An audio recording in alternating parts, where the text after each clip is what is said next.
Assalamualaikum warahmatullahi wabarakatuh. Nama saya Nur Nadira binti Bustan dan hari ini saya ingin membentangkan tentang kepentingan wakaf irsyad kepada kelestarian pembangunan Islam di Malaysia. Terlebih dahulu, saya terangkan sedikit tentang wakaf. Wakaf ialah salah satu daripada institusi Islam yang wujud sejak daripada zaman Rasulullah SAW yang berfungsi sebagai pemakin ekonomi dan pembangunan umat Islam. Institusi ini juga merupakan tunjang kepada kejayaan Islam, jaminan sosial Islam, selain mekanisme yang lain seperti zakat, sedekah dan lain-lain. Wakaf irsyad memainkan peranan yang besar kepada kelestarian pembangunan umat Islam di Malaysia, memandangkan harga pasaran tanah semasa terlalu tinggi, khususnya tanah-tanah milik persendirian. Beberapa cadangan ke arah memperkasakan wakaf irsyad telah dikemukakan dengan mengambil kira prinsip dan kaedah yang terpakai dalam syariat Islam agar segala pembangunan hartanah wakaf dapat dilaksanakan secara lebih dinamik dan komprehensif sejajar dengan keperluan semasa dalam dunia global pada hari ini. Apa itu wakaf irsyad?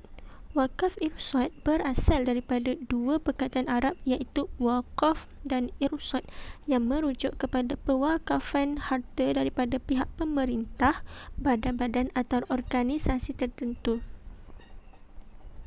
Pada asalnya maksud wakaf irsyad ini hanyalah tertumpu kepada pemerintah yang bertindak mewakafkan harta-harta milik Baitul Mal termasuklah harta alih dan bukan alih. Secara umumnya wakaf irsyad berlaku apabila dana Baitul Mal diagihkan kepada pembinaan pelbagai kemudahan yang memberi manfaat kepada masyarakat seperti masjid, sekolah, universiti dan hospital. Para sarjana perundangan Islam berpendapat bahawa wakaf ini bukanlah wakaf dalam erti kata sebenar. Hal ini demikian kerana pemerintah berwakaf harta bukan miliknya tetapi milik masyarakat yang disimpan di dalam Baitul Mal. Okey, seterusnya saya ingin teruskan dengan apa itu kepentingan wakaf irsyad. Yang pertama, meningkatkan kerohanian umat Islam di samping penjanaan berterusan dari pihak pengurusan. Hal ini telah membuka peluang kepada generasi muda dan golongan yang memerlukan untuk terlibat sama dalam aktiviti keusahawanan bagi menyara kehidupan dan menimba ilmu dan melibatkan diri dalam segala aktiviti kemasyarakatan. Projek yang seumpama ini mampu menyumbang kepada penambahan peluang pekerjaan seterusnya meningkatkan tahap ekonomi negara pada masa hadapan. Selain daripada itu, kewujudan wakaf korporat sebenarnya dapat menyediakan pelbagai kemudahan infrastruktur dan manfaat kepada masyarakat tanpa mengira asal-usul dan taraf hidup.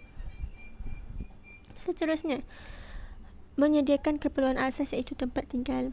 Tanah-tanah wakaf juga dibangunkan dengan projek perumahan yang disewakan kepada masyarakat Islam dengan harga yang rendah, khususnya disewakan kepada golongan yang miskin. Contohnya, di Melaka, projek rumah bangsa Al-Ihsan bernilai 2.27 juta telah dibangunkan atas lot 82 Tengkara kawasan Bandar Daerah Melaka Tengah. Projek ini dibiayai oleh tabung amanah saham wakaf dan lebihan wang zakat. Bangunan yang dibina terdiri daripada 40 unit kediaman dan 14 unit kedai. Tujuan pembinaannya adalah untuk disewakan kepada golongan miskin dan ibu tunggal. Pelaksanaan projek ini dapat membantu meningkatkan kehidupan keluarga miskin, menduduki rumah yang lebih selesa dengan bayaran sewa yang rendah. Kepentingan wakaf irsyad yang ketiga ialah untuk menangani isu kemiskinan. Menurut Saif Siddiqui, formula Bank Dunia untuk mengurangkan kemiskinan dengan cara meningkatkan pertumbuhan ekonomi dan bantu secara langsung kepada golongan yang memerlukan telah terkandung di dalam ajaran Islam sendiri berdasarkan pembiayaan zakat, Islam dan pinjaman tanpa riba atau Qard Al-Hasan. Wakaf dapat menangani kemiskinan dengan pembinaan hospital untuk golongan miskin, pembinaan sekolah, pembinaan universiti, pembinaan pusat-pusat latihan dan kemahiran serta pembinaan perumahan untuk golongan miskin. Oleh itu, dengan mewujudkan sekolah, universiti, institusi pengajian tinggi serta pusat latihan dan kemahiran, wakaf akan membantu golongan miskin mendapat pendidikan percuma atau pada kos yang rendah. Kesimpulannya, bagi memperkasakan umat Islam dan kekuatan ekonomi orang Melayu secara menyeluruh, maka instrumen wakaf irsyad dilihat mampu menggembling modal yang besar secara berkelompok dalam keadaan pemilikan aset negara yang terhad dan kuasa beli umat Islam yang rendah. Maka beberapa mekanisme yang bersifat inovatif, kreatif dan proaktif perlu diwujudkan secara sistematik bagi menggalakkan dan memudahkan umat Islam berwakaf. Mekanisme yang diwujudkan ini mampu memberi ruang dan peluang kepada orang Melayu dan umat Islam seluruhnya untuk turut sama melibatkan diri sama ada secara pemilikan atau kuasa beli berdasarkan kepada kemampuan kewangan masing-masing. Badan-badan kerajaan dan swasta serta institusi-institusi agama dan kewangan Islam khususnya perlu memainkan peranan aktif bagi mewujudkan dana dan aset wakaf melalui wakaf irsyad sebagaimana yang berlaku pada zaman kegemilangan Islam yang silam. Baiklah, itu saja pembentangan saya. Terima kasih kepada Dr. Nik Hadian.